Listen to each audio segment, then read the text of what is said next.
Banjir yang terjadi di sejumlah wilayah di Jabodetabek selama sepekan terakhir menimbulkan beragam tanya. Pasalnya, bulan Juli yang seharusnya sudah memasuki musim kemarau, justru dilanda hujan dengan intensitas yang tinggi. Gubernur DKI Jakarta Pramono Anung menyebut, sebanyak 25 RT di seluruh Jakarta masih terdampak banjir hingga Selasa pagi. Dirinya juga mengatakan akan berkoordinasi dengan sejumlah kota penyangga lainnya untuk mengatasi banjir di wilayah Jakarta dan sekitarnya. Pramono Anung juga bilang banjir yang terjadi di Jakarta tidak hanya karena curah hujan, tetapi juga karena banjir kiriman dari wilayah lain. Jadi sekarang tinggal 25-an, dan itu biasanya di tempat-tempat yang seperti ini. Tetapi kalau di jalan-jalan utama, kemarin memang sempat terjadi di Rasuna Said. Saya sudah meminta kepada Bu Kadis dan Bina Marga untuk segera membersihkan tali air, gorong-gorong, selokan, dan sebagainya. Supaya tidak boleh terulang lagi, terutama jalan protokol. Ya, saya segera mengkoordinasikan dengan terutama Wali Kota Bogor, Kabupaten Bogor, Depok, Bekasi, dan pada hari ini saya juga akan menerima Wali Kota Bekasi. Karena memang tidak bisa menyelesaikan persoalan di Jakarta itu sendirian. Karena memang kontribusi terbesar kadangkala kondisinya cerah seperti ini, tiba-tiba banjir seringkali terjadi karena memang kiriman dari atas. Banjir tak hanya merendam wilayah Jabodetabek. Sejumlah wilayah di Karawang, Jawa Barat, dan Mataram, Nusa Tenggara Barat terendam banjir sepekan terakhir. Kepala BMKG Dwi Korita mengungkapkan, dinamika atmosfer yang tidak lazim mengakibatkan mundurnya musim kemarau di sebagian wilayah Indonesia dan meningkatkan potensi cuaca ekstrim.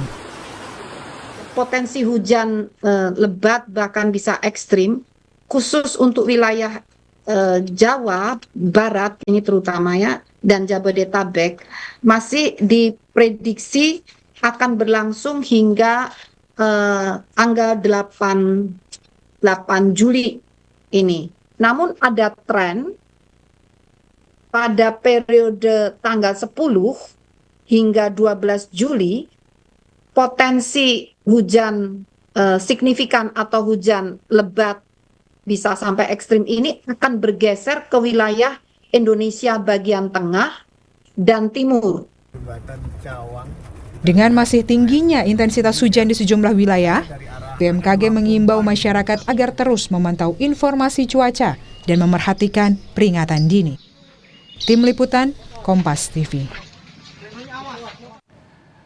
Untuk membahasnya saat ini sudah bergabung dengan kami Guswanto, Deputi Bidang Meteorologi BMKG. Selamat malam Pak Gus. Selamat malam Bung Radi. Baik, Pak Gus, potensi cuaca hujan tinggi yang sekarang terjadi tidak hanya di Jabodetabek sepertinya ya, di NTB, di Mataram ini terjadi curah hujan yang cukup tinggi. Padahal ini musim kemarau gitu. Apa yang bisa Anda jelaskan soal ini? Baik Bung Radi, sebenarnya faktor yang mempengaruhi untuk terjadinya hujan itu ada banyak sekali ya.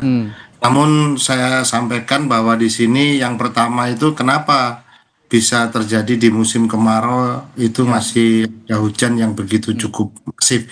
Kita lihat bahwa beberapa waktu yang lalu disampaikan adanya kemarau basah ya. Karena sudah dari awal BMKG itu menangkap bahwa angin monsun Australia yang harusnya bertiup membawa udara kering ini terjadinya cukup lemah, jadi tidak sekuat atau normal seperti biasanya. Inilah yang menyebabkan bahwa udara kering yang ke Indonesia itu berkurang, dan namun kelembapan udara yang dibawa itu masih tetap tinggi dan ini aktif untuk pembentukan awan hujan. Itu yang pertama. Yang kedua, juga ditambahkan bahwa adanya suhu muka laut di wilayah Indonesia, khususnya di Samudra Hindia sebelah selatan Jawa, Bali, Nusa Tenggara itu masih sangat menghangat sekali. Dan ini menjadi sumber untuk mendorong terbentuknya awan konvektif yang menyebabkan hujan. Di samping ada labilitas atmosfer atau ada kita lihat juga fenomena atmosfer global misalkan seperti gelombang Kelvin ya, yang saat ini ini juga mendorong untuk terbentuknya awan hujan secara signifikan. Kira-kira itu. Baik, Pak Gus, Bung Radi. tapi kalau saya tanyakan soal rekomendasi atau apa yang bisa dilakukan supaya bencana hidrometeorologi ini tidak semakin besar, terutama di musim kemarau saat ini ya, kita bicara musim kemarau itu biasanya kan Juni, Juli. Nah, Juni, Juli itu juga banyak kegiatan keluarga biasanya yang dilakukan, seperti libur anak sekolah, segala macam, biasanya liburan ke laut atau kemana gitu ya, ke pantai. Nah, apa yang bisa dilakukan kira-kira? Yang pertama yang kita lakukan BMKG tetap gencar memperkuat sistem peringatan dini. Namun kan satu sistem peringatan dini itu dibutuhkan early action daripada masyarakat. Jadi BMKG mengeluarkan early warning, namun nanti di masyarakat juga mengeluarkan early actionnya. Artinya kalau kita memberikan peringatan dini bagi warga masyarakat misalkan yang sedang bepergian, kan kita sampaikan bahwa akan terjadi hujan ataupun akan terjadi kilat dan petir, itu sebaiknya juga dilakukan, diikuti, artinya memberikan reaksi sedini mungkin. Kemudian yang kedua, kami juga saat ini bekerja sama dengan BNPB itu melakukan teknologi modifikasi cuaca yang di home base-nya di Halim Perdana Kusuma sejak tanggal 8 kemarin. Nah, edukasi ini juga ditambahkan adanya kolaborasi barangkali Bung Radi ya. Jadi kita harus tingkatkan kolaborasi antar stakeholder nih. Jadi kemudian BMKG, BRIN, BNPB, PU, KLHK dan semuanya TNI Polri bersatu padu bagaimana memperkuat sistem peringatan dini ini menjadi medianya. Jadi kan kami memberikan peringatan ini di hulu, sedangkan hilirnya kan masyarakat. Nah, di media inilah yang harus diperkuat. Baik. Nah, untuk menyampaikannya, kira-kira itu. Pak Gus, terakhir ini saya mengutip pernyataan juga dari Greenpeace ya, organisasi lingkungan juga ini. Ada fenomena climate change juga sebenarnya ketika turun hujan di musim kemarau. Anda punya penjelasan soal pernyataan yang mengatakan bahwa hari-hari ini juga terjadi climate change di musim kemarau? Baik, jadi begini, climate change itu adalah perubahan parameter ataupun komponen daripada iklim yang sangat lambat sekali ya. Artinya, namun dampaknya ini bisa dirasakan. Misalkan kalau kita lihat frekuensi untuk terjadinya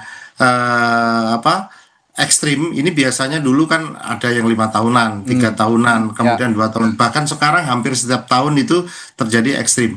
Kemudian yang kedua, di samping mempengaruhi intensitasnya, kita juga melihat bahwa kebiasaan misalkan untuk fenomena siklon tropis itu jarang sekali masuk di 10 derajat lintang selatan ataupun di lintang utara Indonesia. Namun beberapa kali sudah kita jumpai, mulai dari Seroja sudah masuk di tumbuh dan berkembangnya sudah di wilayah Indonesia di dalamnya, artinya kurang dari 8 derajat lintang selatan itu sudah muncul. Jadi kebiasaan-kebiasaan ini, hukum-hukum alam ini sudah mulai bergeser. Inilah yang dampak daripada adanya perubahan iklim itu yang bisa kita lihat. Nah, imbauan untuk masyarakat sendiri bagaimana Pak menghadapi cuaca yang tidak menentu hari-hari ini?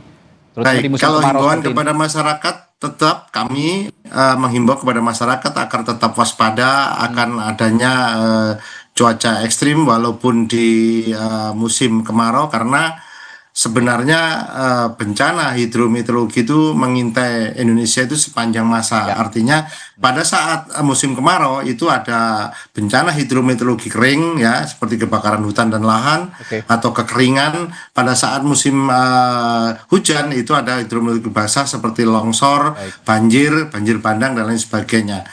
Kemudian kami juga menghimbau kepada masyarakat agar waspada dan melakukan mitigasi secara personal, artinya dengan mengetahui perakiraan cuaca, mengetahui kondisi lingkungan tempat tinggalnya, itu merupakan hampir 90% mitigasi yang sudah dilakukan, dan itu merupakan tindakan yang paling tepat. Dan yang terakhir adalah berkolaborasi dengan masyarakat lain untuk melakukan gerakan bersama, bersatu padu dengan masyarakat maupun swasta atau pemerintah untuk bagaimana kita bisa memitigasi bencana akibat cuaca ekstrim ini.